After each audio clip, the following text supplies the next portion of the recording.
Сәлем достар, сіздерге ең оңай әрі дәмді тағамды көрсетпекшімін. Біздің каналға тіркеліңіздер. Ең әуелі пиязымызды жақсылап қуырып аламыз. Содан соң біз сәбізді де қуырып аламыз, жақсылап тұрып.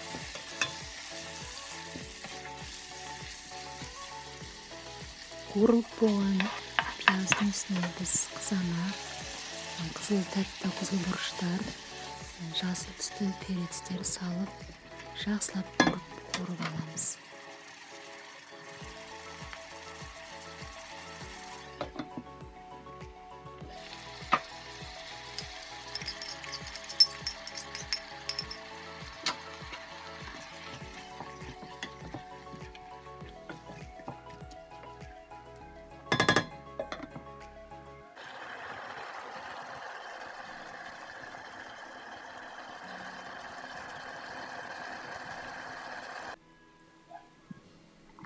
Біз жақсылап қуырып болғаннан кейін біз картопты салып және қуырамыз.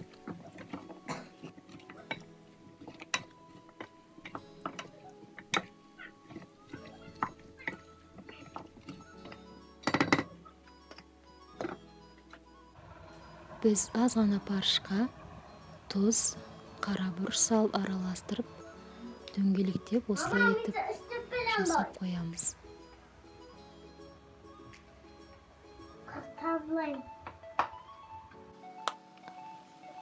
Татымына қарай тәтті бұрыштар, дәмдеуіштер қосуыңызға болады.